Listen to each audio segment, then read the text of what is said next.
Good evening and welcome to this week's episode of Sunday Night Live, your favorite automotive show where we talk about all things automotive. Front of the store, back of the store, middle of the store, it doesn't really matter.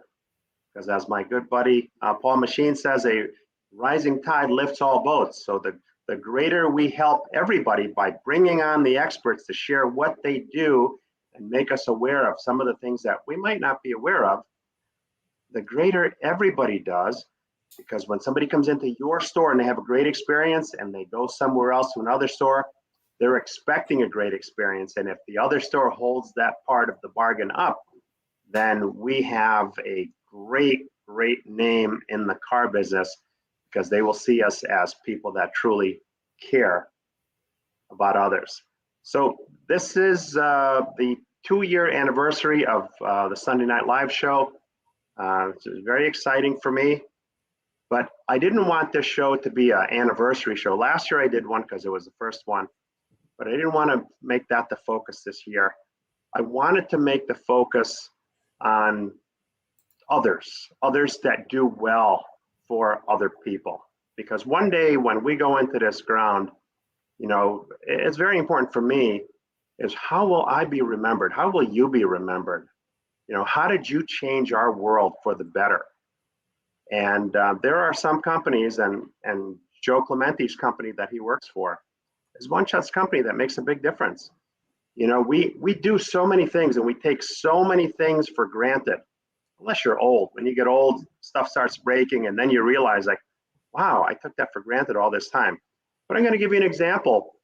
You know, if we need something, we think nothing about jumping in the car, going for a drive, and buying whatever it is we need to buy. We don't think anything about it. But in a split second, all the things that we take for granted can change. And I'm going to relay a personal story to you that some have heard it, some may not have. But that really brings to heart to me what Joe's company does. So when I say in a split second, everything can change. I was into weightlifting. I could bench 300 pounds, no problem. I spent a lot of time in the gym and I really enjoyed it. I took pride in it.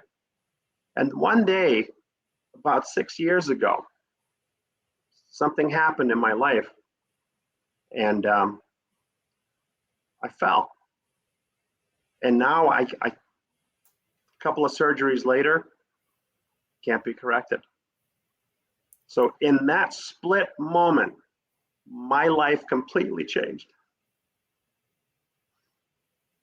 So that taught me just the value of how fragile life is and how things can change instantly. So when Joe starts going into some of the stories about what his company does to impact people's lives, you're going to be blown away. And if you're not blown away, I'm sorry, I would get a checkup because this stuff really moved me. And that's why I wanted to have Joe on the show and make this about his company and doing good for others. So Joe Clementi, welcome to the show, man. Paul, thank you.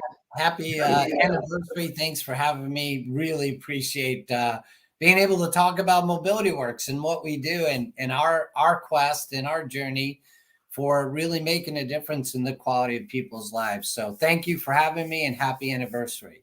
Thank you. Now, before we get started into this, why don't you tell everybody a little bit about you, you know, kind of how you got into this business, how long you've been in it, and what drives you to want to do what you do?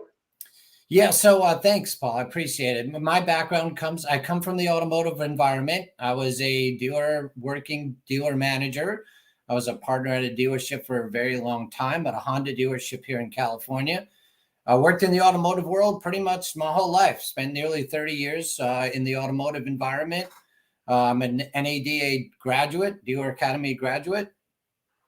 After leaving the Honda dealership and kind of seeking out on my own a little bit at a couple of other independent stores, I found this company, MobilityWorks, who reached out to me through a person that does like headhunting, if you will. And I was fortunate. I was one of the few that was selected about 8 years ago.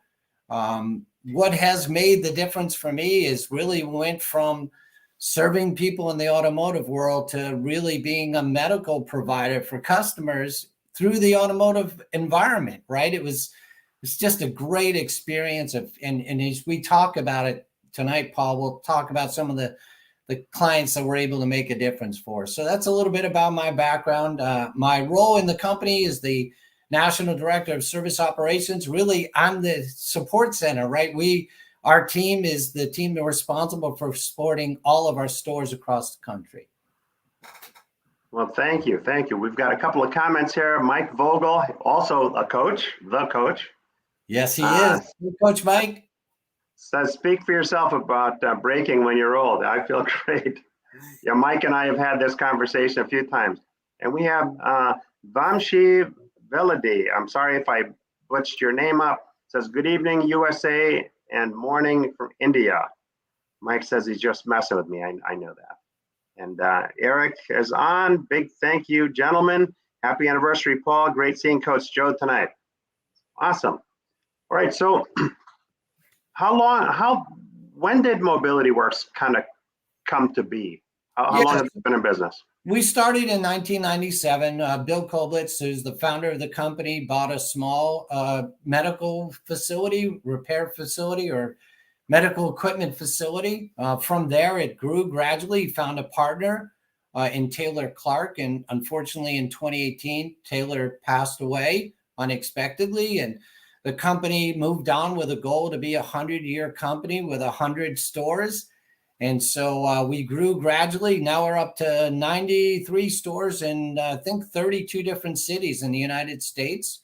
We have a backing or a company that is our main company, which is FlexPoint Ford, that supports us. And we have a great team of people, and I just can't say enough about it. Our company vision is really simple. We all buy the value of supporting our customers is we want to provide wheelchair users with a mobility, independence, and the personal freedom that they desire. And that's our mission. That's what we are all here for, is we call it to be there, right? And that's our core values, is to be there with routine daily activities, to be there with special events, to be there for our teammates, to be there for our customers, to train, to learn, develop for individuals that actually support a greater need. That's who we are in a nutshell. Now, the stores, are they all company owned or are they franchised? How does that work? They're all company owned. Yep. They're all company owned. As I said, I think it's 32 states now and 94 stores. So, and growing, and an online presence as well, called Buy Direct is our company. We also have a sister company called Driverge, which is a manufacturing arm of wheelchair accessible commercial grade equipment and commercial units that actually separate or operate as a commercial servicing facility for our commercial clients as well. Now, are these, is it like a fabrication shop, or are there specific things that are produced that are then retrofitted to vehicles? So all of our vehicles arrive already retrofitted, right? They're already modified to support a wheelchair vendor or wheelchair customer. We get those vehicles and we then modify them further to suit the individual client's needs. And, you know, we'll talk about that a little bit later, but that's our specialty, is driving or finding unique solutions for customers that fit their needs, not just a cookie cutter kind of, this vehicle's been modified and this is the right vehicle for you. There's all types of modifications.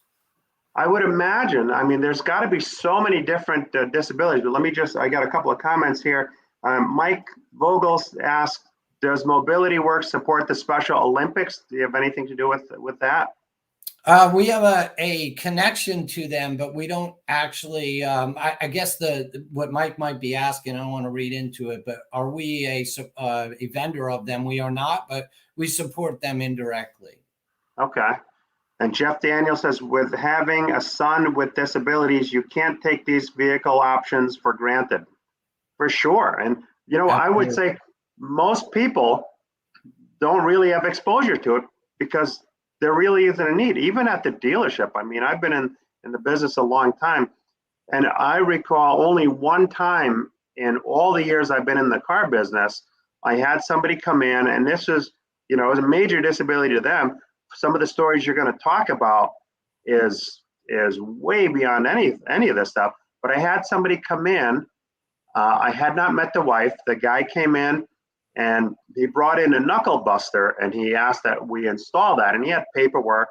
For those people that don't know it, what a knuckle buster is, it's a knob that pivots, that gets clamped onto the steering wheel. So truckers use it because you can steer with one hand, because you don't have to worry about hand over hand. It's called a spinner knob. That's spinner knob. The term for it. Yes. I'm an old school car guy. We always call it a knuckle buster because when the steering wheel came back, it could whack you in the knuckle. So sorry if it's not the technically correct name. But so somebody came in because his wife had a disability with one arm. One arm didn't function. So she had to steer the car with the functioning arm. So we were able to install that. But that was really my only exposure at the dealership. I remember running a shop. I think we had a couple of vans come in that had some handicap equipment, like hand controls for the foot pedals, for the gas and the brake. But some of the stuff that you talked about to me earlier was way beyond anything I even knew existed. Yeah, the technology that's today that allows or actually provides a solution for a customer to be able to drive from different types of conditions that actually allow them to control it from all kinds of directions, right? One arm, two arms, no arms.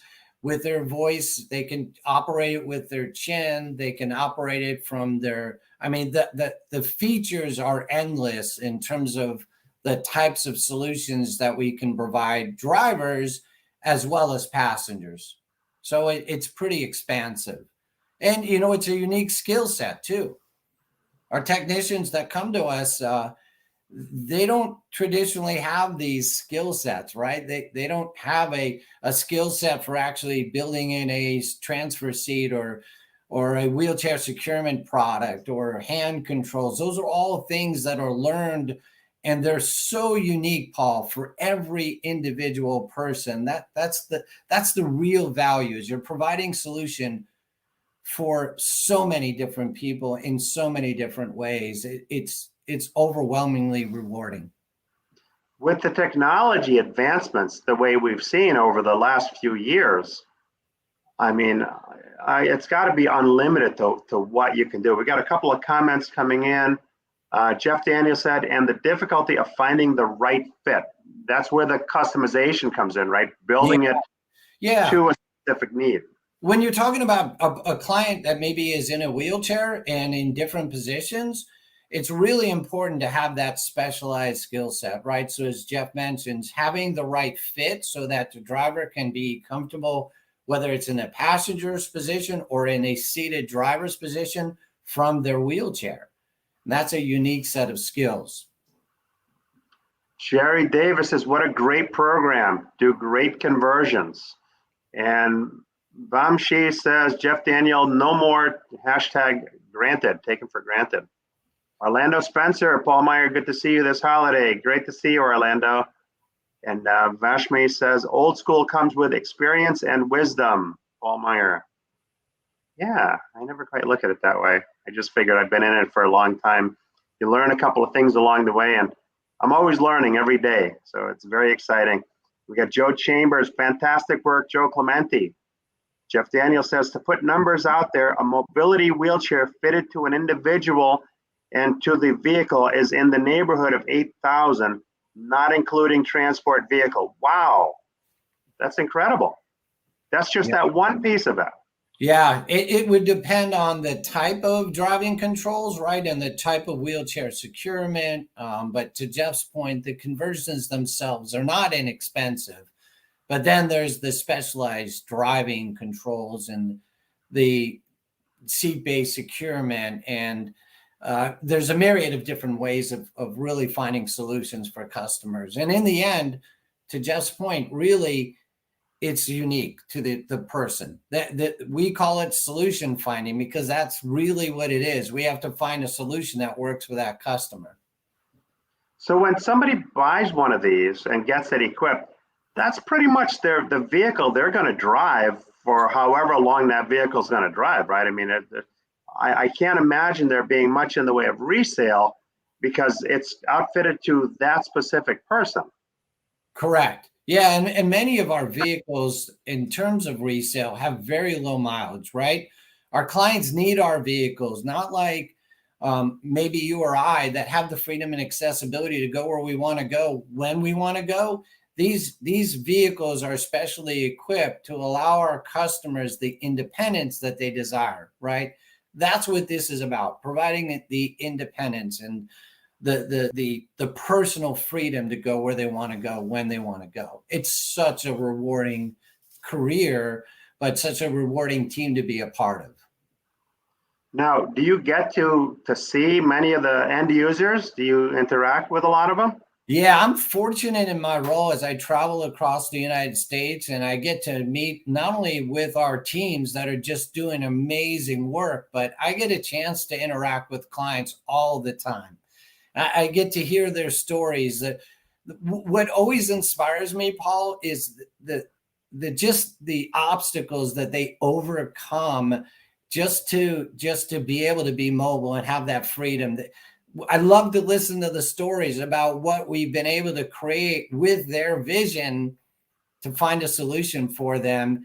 And for our clients in particular, sometimes it's just the small things that make all the difference in the world. And I want to share a story, if I might, with a client. I'll just call her Mary. And I happen to be in one of our facilities where they were putting in a transfer seat and a set of hand controls in a brand new Chrysler product with a wheelchair accessibility. And so as I started talking with Mary, there's sense of this excitement, but a little bit of this emotion that comes out of it. And Mary's story is quite simple. If you think about COVID and what happened to us during COVID, our isolation, now we have a client that has a wheelchair and doesn't have the freedom and mobility that maybe you and I take for granted, as you said earlier. And so as Mary was telling me her story, she now has, through a certified driving rehabilitation specialist, she has a set of hand controls that are specific to her. She can now transfer from her wheelchair into a seat base that allows her to transfer to a driving position and drive with her hand controls. Now, all that on the surface, Paul, is pretty awesome. Oh my God, I can't think of more satisfying, rewarding work. But you know what? The thing that caught me the most, that really hit home, was the one thing that Mary was super excited about. I bet you can't guess what that was. Just being able to drive, being in control of going somewhere. She wanted to go to the grocery store by herself. And wow. So when we think about those little things that we just take for granted, the most exciting thing that brought us both to tears was the fact that she gets to go to the grocery store by herself. And so it was like, wow. And then the exciting part of this was, as we were doing the final fittings and she's transferring, she's getting ready to drive away the first time. And she looks back over her shoulder at us out the driver's door and said, "Off to the grocery store." And so we all just were like, just smiles and just happy for a solution that we could provide that made a difference for somebody. I can't even put it into words, the feeling you get. You know, the only thing that even remotely comes close to something like that is for those of you out there that are parents, remembering when your child first learned how to ride their bicycle and we pushed and we held on to the back of the bike until one day where we just let go, and the pride in the parents' eyes of the child just riding off, and the feelings that young child had. when they realize that they're pedaling and riding on their own without guardrails, so to speak. Yeah. It's got to be that kind of euphoric feeling at that particular moment in time that it just has to freeze for both you and the person that is driving that vehicle at that moment. I mean, that's just a frozen moment in time. And there's so many of these just fascinating stories that happen across the country that you're just privileged to be able to serve and actually find a solution. That's why we all do what we do. It's about the customer in the end, and to a certain extent, it's transactional. But for us, the transaction is merely just a function of actually finding the right solution. And then our technicians who are specially trained and qualified to be able to get this medical equipment to work for that customer is just can't say enough about the team that does all the work, right? We support them, but they do all the work every day, and it's fascinating. And I don't know quite how it works, but I would imagine, somebody comes in and you have a consultation with them and you determine what their desire is, what their needs and wants are. And then together between the customer and your company, you put together a plan based on what their disability is and what their needs are. And you then build on that plan. How long does I know there's probably no typical time because everybody's needs are different, but is there a range of how long it takes from when you meet the person and you formulate the concept of what their needs are, and then you build out the project, and then you go into the training piece of it?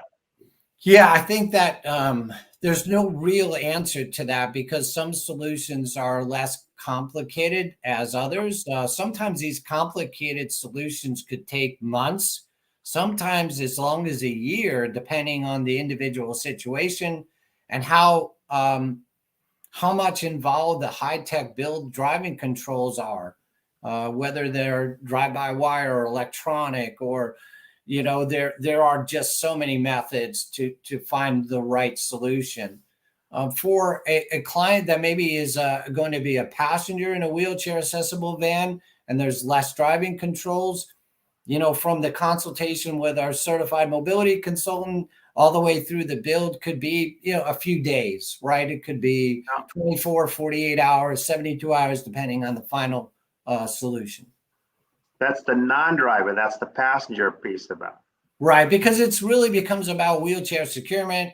It becomes about restraints. It becomes about making sure that the right measurements are fit so that, again, as you and I are sitting here, we're not the same height and width and depth, right? So each client is unique.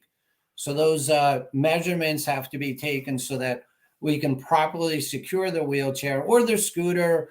And there's so many other options out there. You may have seen a Joey lift or a product on the back of a vehicle that has a person's scooter, right, attached to the lift. We do all of that as well. There's all kinds of, whether it be a very unique driving control or just a much less complicated solution for a customer, we can do it all. Tim Wilson, hello, says good evening, y'all. Jerry Davis said, give everyone the gift of mobility. We able-bodied people take so much for granted. Yeah, it's not until you lose something that you really, really appreciate what it was that you had. Joe Chambers says, hope you're feeling well, Paul Meijer. Yeah, Joe, I was 2 hours on the spin bike before the show here today, so feeling great. We got bit by the COVID bug here. Having been triple vaccinated on both of our sides, my wife has come on feeling strong today. She was able to do the recumbent bike, and for me, it just feels like fighting off a cold. But other than that, energy is great, appetite is good, which is important for me because I love to eat, and sense of smell, no issue there. So we're very thankful. I always look at every situation. It could be worse, right? I mean, it could be sucking applesauce through a straw in a home somewhere. I mean, that would be a dire situation. So we're very thankful for being able to do all of the things that we're able to do. So thank you, Joe. Tim Wilson says, "Oh my, how rewarding!" Yeah, no joke. So now somebody comes to you. How do they normally find you? Is it a Google search or is there a network? Yeah, Agencies? it's a great question, and all of those things apply. So for our average consumer to find or recognize that there is a solution out there for them, Paul, it could take an excess of 3 years. And what's fascinating is that many of those clients, while in support centers or hospitals, doctors, VA, veterans, a lot of veterans work. We're honored to be the nation's largest provider of solutions for our veterans, which is rewarding in its own right. But they'll find out through, we call it third-party influencers, whether that's the VA or a rehab center, maybe that's a support center. Maybe they'll find us online or through a chat or, maybe through some of our social media posts. That's generally how they'll find us, or maybe it's even a referral.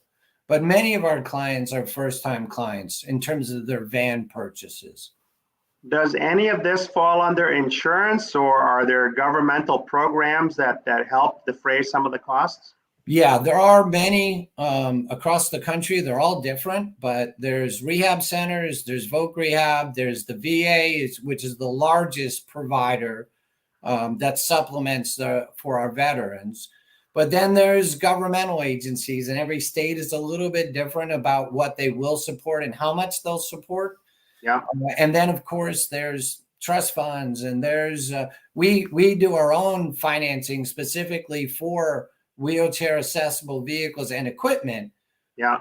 We have a separate finance team that's actually geared and centered on finding the perfect solution for that customer financially as well. So it sounds like there's a multitude of different options or avenues to pursue when somebody has a need like this. It's not just you're on your own. Right. Joe Chambers says, "How big is your service network, Joe?" So we have 93 location service facilities across the United States in 32 different states, Joe. Thank you for asking. A great team of people. Each store has generally about 2 technicians and a service manager. That is, in many cases, a working service manager, meaning they're helping build solutions as well.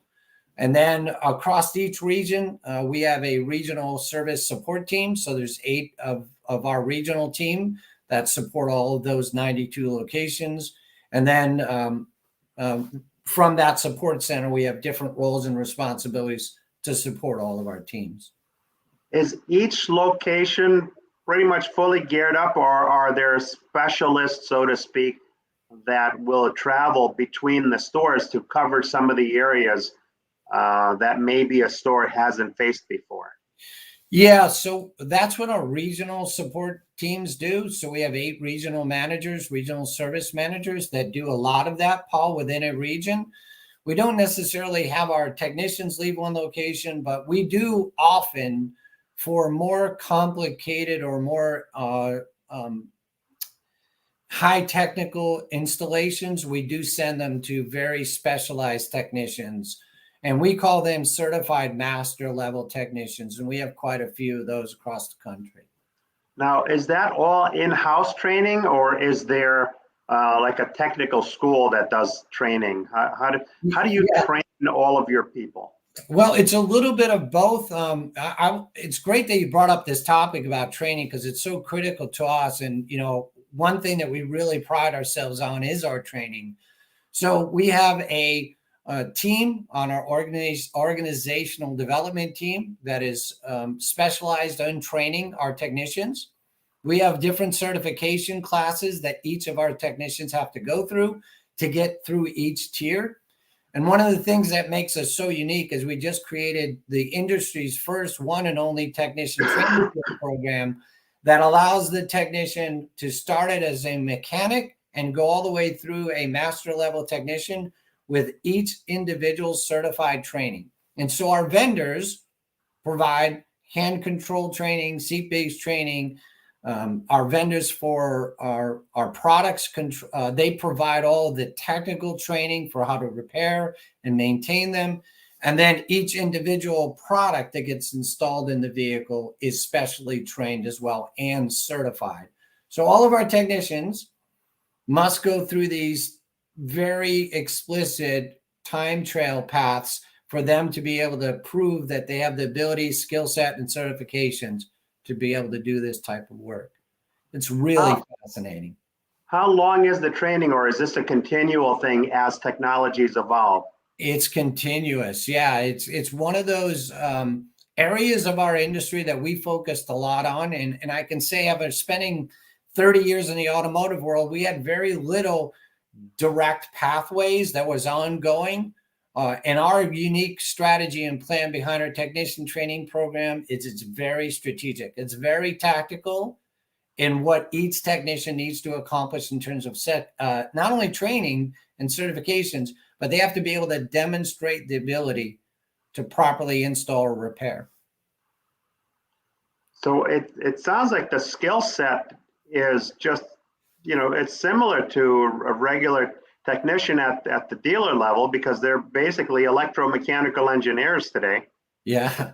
When you think about it, right? Yeah. Just with a different product. And then you have the outside vendors that make the specific controls. How many vendors are there that make some of these controls? Oh, there is so many. Gosh, if I had to take a guess, we probably have 30 vendors to make 30 different products that serve 30 different needs across the variable types of hand controls and driving equipment and seat-based installations and transfer seats. I could go on for forever. There's a lot of vendors, and not all of it applies to every customer, of course. Right.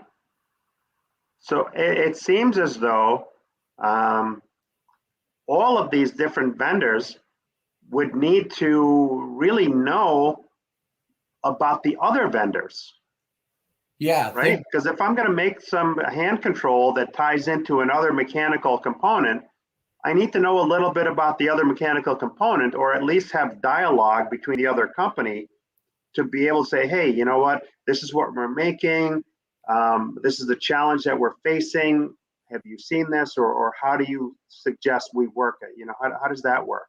Yeah, I think you're right. I mean, there's a lot of cross engineering, right, to make sure that the product is going to work with not only the OE, Toyota, Honda, Chrysler, Ford, Chevrolet. It not only has to work with their systems, but it has to work with the vehicle that's already been modified, right? And many of those hand controls could be mechanical, and some of them could be electrical in nature. So there's a lot of that cross communication and training.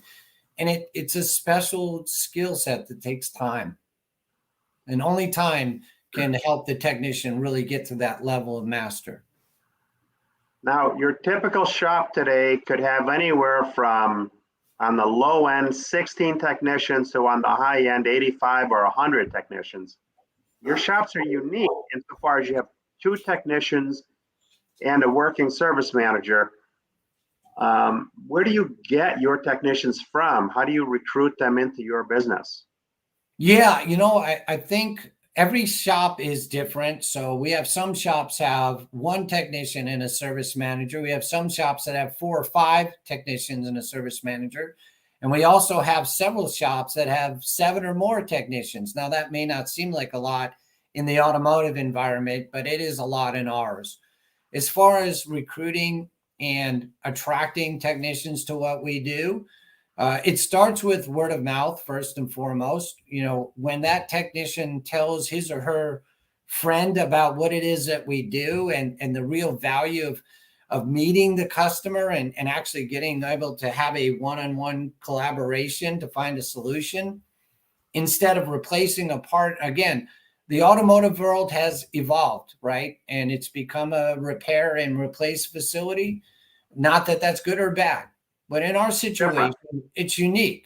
and we actually get to interact with the client because everything is special.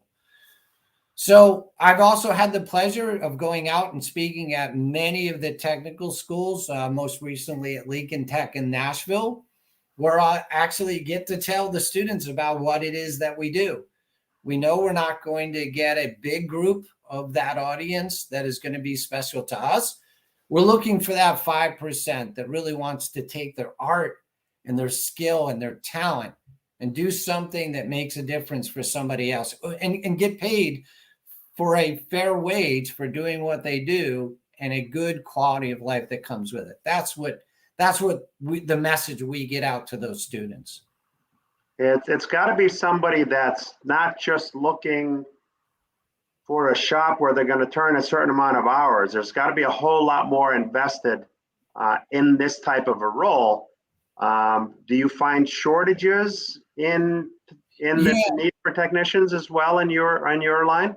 Yeah, and the unique thing about, I guess it's really not unique to us, it's probably unique to the automotive environment, is a lot of our technicians that have been with MobilityWorks and in our industry for a long time, they're nearing retirement, right? So that tribal knowledge is leaving with them. So for us, that's a big challenge.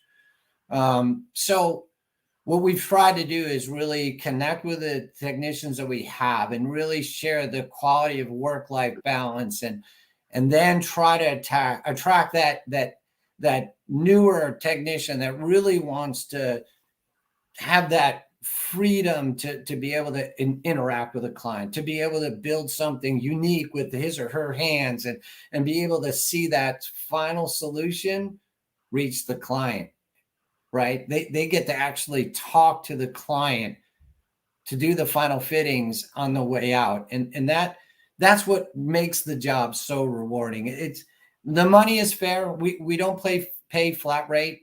We're all paid hourly, but there's a reason because of the type of work that we do. Right. It's more specialized, and you're right. The business has changed quite a bit. I remember years ago, when your starter went, you tore it down, you put it in a new Bendix drive and you replace the brushes, and then you put it back together and you've got a rebuilt starter because you rebuilt it. Now, if the diagnosis is it's a bad starter, there's a box that comes off the shelf that's got a reman or a new starter in there, and you just exchange it. It's a whole nother world now. We've got a couple more comments here. Jerry Davis says, Paul Meijer, you do such great things for our line of work. I thank you. You know what? I am blessed with being able to find and associate with so many really great people online, LinkedIn particularly, that add so much value to our business. I'm only a small piece of the whole equation. I'm just lucky to be able to bring on guys like Joe and all the other guests we've had, over the last couple of years to share with you guys what we do. So it's a collaborative effort. Joe Clementi says, I had the pleasure of working with your company directly a few times, helping shared customers. Great support for dealers from this company. Thank you, Jerry. Jeff Daniel says, have you started to outfit EV vehicles yet? That's a good question. So the easy answer is no, not yet. But it's an ongoing process, and in process is the best way to describe it. Are most of the vehicles that get worked on, are they new? Are they pre-owned, or is it just a mixed gamut of all different? So we get new vehicles, right? And we get some that are new vehicles or used vehicles with a brand new conversion on them. And then sometimes, a lot of times, we get a lot of used wheelchair accessible vehicles in trade as well. So it's a combination of all. So people actually do trade those, and then there's a secondary market for that? Oh, very much so. Again, when you talk about expense and keeping an affordability for everyone, and it's important to keep those inexpensive pre-owned vans as well. Wow. Jeff Daniels says Wyotech may be a great source for future specialty tech. So you're familiar with Wyotech? Yeah, I actually had the pleasure, Jeff, of going out and speaking at Wildtech in Wyoming. I got a chance to actually go and visit the school and speak to all the students, and had a great visit actually. And quite a few students are reaching out to us, so it's kind of an exciting um, place to visit and an exciting part to be a part of. So I look forward to more future visits. Thanks, Jeff. Yeah, that's a great company. I had the pleasure of meeting Cindy Barlow. I don't know if she's still with them, but I Yeah, met her at a couple of roundtables. Cindy did the intro for me, so and Okay. Cindy set it up so that we could get out there and speak to all the students. It was awesome. Thank you, Cindy. Great, great gal. Jerry Davis says fabricators would also be a great fit for sure. Absolutely. We're talking about out of the box thinkers here, which is not just, replace this part. There's 3 bolts and a wire. This is it's a whole nother game. Yeah, I mean, we talked about. I told you the story. I was in the Atlanta store, and it's probably no better time to share this story. But we had a client in our Atlanta store who, through an accident, had no use of either arm. Actually, they were missing, and so to give him the freedom and the independence that he wanted, the technician created the ability to drive and steer, so he could steer with his left foot. So he created a left foot steering pedal that allowed the customer to be able to steer with his left and give gas and brake with his right foot, and give that person the independence and freedom that he desired. But the uniqueness of that was just fascinating. We literally took the bottom of his shoe, put a peg in it, put this steering control in so that he could drive and steer with his left foot and be able to steer his new 4Runner and take his 4Runner out wherever he wanted to go, just like we would. It was fascinating. That's just mind-boggling. I mean, there's this guy. I don't know what his name is. I've seen him. I've seen a couple of videos. He's a motivational guy. I think he was born without arms and legs. I've seen him as well. And this guy, I've seen him go down a slide into water and somehow swim. And I've seen him on stage just give these motivational talks. And you think like, wow, that just grabs you right here. So for somebody that does not have the use of both arms, just the whole concept. I mean, I don't know if it hits everybody the same way it hits me, but to be able to, without arms, steer and brake and gas your vehicle, that's got to be freedom. Like, I just can't put it into words. Yeah, and the design and the technology behind it that this skilled technician was able to create and tie into his steering column, it's just fascinating. He was showing me all the electronics and the steering controls itself and how it tied back, and I was just in awe over. And for him, it wasn't about what he created; it was about the solution it was providing, and that's a great description of all the team members that work for and with MobilityWorks. It's about the solution. It's about finding the individual unique situation to provide a person with that freedom and independence that they desire. And that's what we're about. It's really, really amazing. Jeff Danielson, Nick Vujicic. Yes, Yeah. that's the guy's name. Yeah, incredible. That guy has just left a mark on my heart when I saw him. Jerry Davis says, "What a rewarding career! Being able to see the joy of freedom in people. What a blessing! God has blessed you, Joe." Yes, and many of us, and it's the rewards are the stories, the unique situations, the creativity that created a solution for a client. You just, Jerry, you can't put it in words. You have to hear the stories firsthand and just see the joy and the creativity that comes out of it is extremely rewarding. I remember you were telling me about this couple in an RV. Why don't you tell us about that couple? Because that really touched me also. So we have a client who is near retirement, and his only goal was to travel the country with his wife in an RV.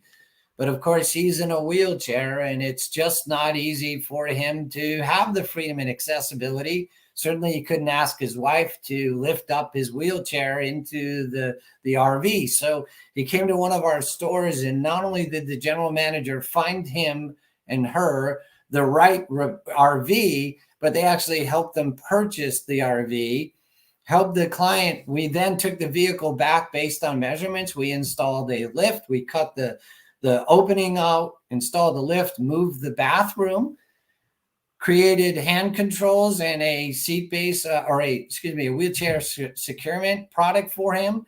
Now he gets to travel the country with his wife, just like he planned on doing. And the story itself is one thing, but just to hear that they're actually traveling and on vacation and enjoying retirement in their new RV that nobody even thought was possible, but our team created for them, was just awe-inspiring. And to those technicians that did the work and the service manager that was finding that solution it's just amazing. That's incredible. I mean, these people are living their best life. They're living their dream adventure by doing something like that. Jeff Daniel says, and now you know why you shouldn't park in a handicapped spot if you aren't. Oh, thank you, Jeff. That's so important. It is so vital. It's one of those things that when I'm out and I see somebody that is parked illegally or parked in the bar codes just outside where the ramp deploys, and they park too close, that doesn't allow that ramp to deploy. I make sure somebody knows that they shouldn't be parking there and give them the ticket or get them towed. Because Jeff, to your point, that's how our clients exit our vehicles. That's how they get in and out. They don't climb through the driver's door like you and I may. So it's vitally important to not park in those spots. I don't know if this is the same all over the country, but I've noticed that at least in our parts here, is there seem to be a lot of handicapped spaces in a lot of places that we go. And in the beginning, I used to think, why are there so many handicapped spots? But for that specific reason, you know? Yes.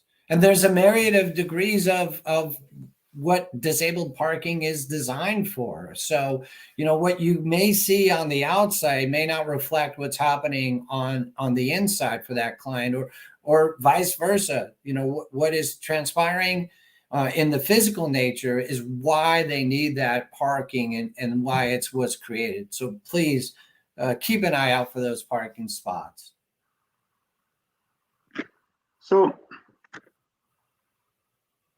anytime I think modified, I'm thinking there's got to be a little gray area, and let me elaborate on that.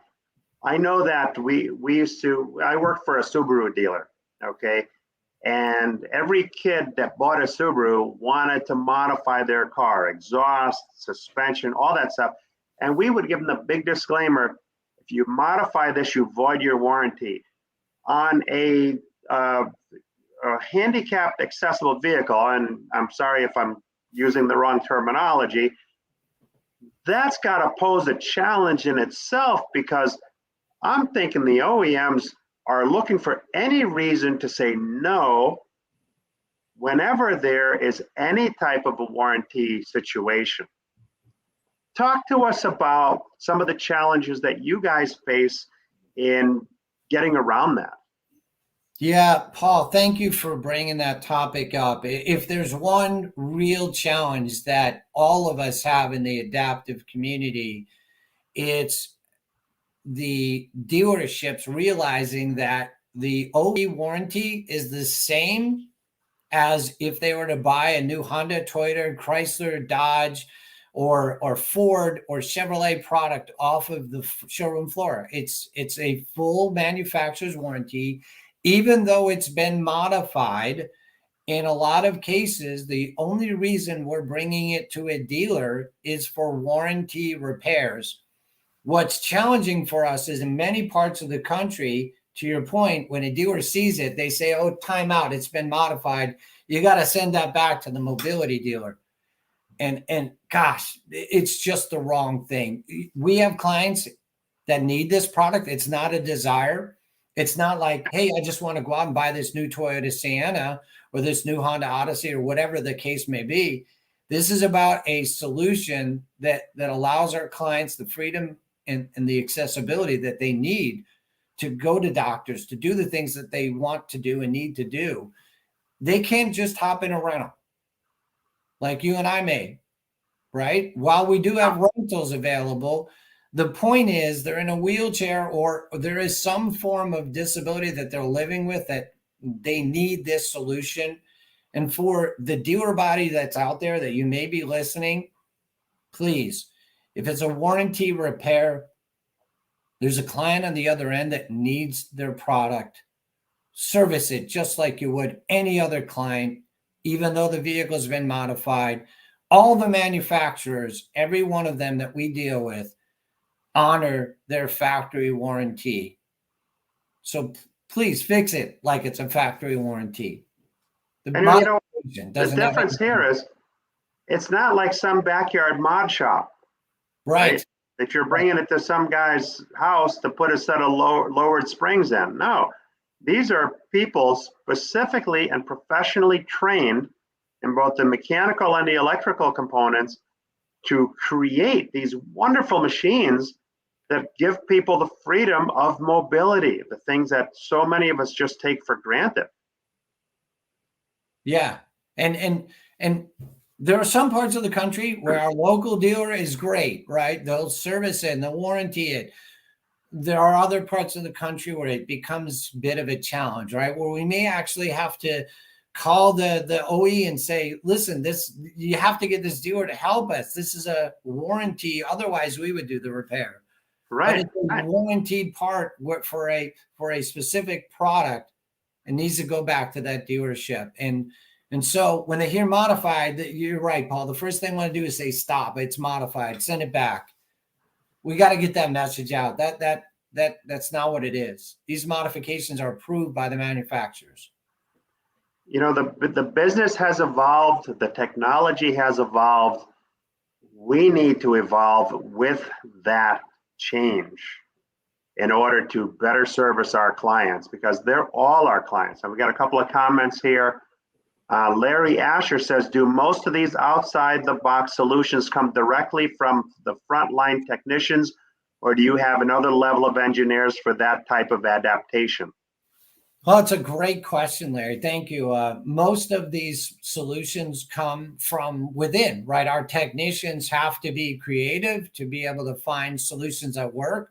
However, there's a collaboration with the vendor to make sure that the product's going to work according to factory standards. It's going to work with the conversion and the OE. So there's a little bit of both, right? So there's a vendor provided solution, but the technician that's doing the unique installation is where that rubber meets the road, pardon the phrase, right? It's where everything connects, not just mechanically and electrically, but with the client to give them their freedom and accessibility. I mean, this is what these guys do day in, day out. I would imagine it is like walking to a certified master technician in the shop with a difficult diagnosis or repair, and just kind of passion out, that job with that person. It's the same here, because each person is an expert in that particular repair or installation. Yes, sir. Eric says, engineering, innovation, and magic, what you provide. No joke. Thank you, sir. Thank you, Eric. Jerry Davis says, I've always honored the factory warranty on these vehicles unless the part has been changed from the factory. Only see a non-warranty issue once. Yeah, you're right, because if I put in hand controls for the braking and the steering, that'll come to us. and a wheel bearing goes, how did that impact anything, right? Right. Or a starter goes. None of that has anything to do with it. These are quality installations. So hats off to you, Jerry, and all of the other shops out there that honor that without any hassles. Lou Ramirez, the coffee guy, says, Merry Christmas weekend, gents. Keep brewing solutions. From the Car Guy Coffee Podcast. These guys have a great podcast. They do. I listen to it a lot, Lou. Great job.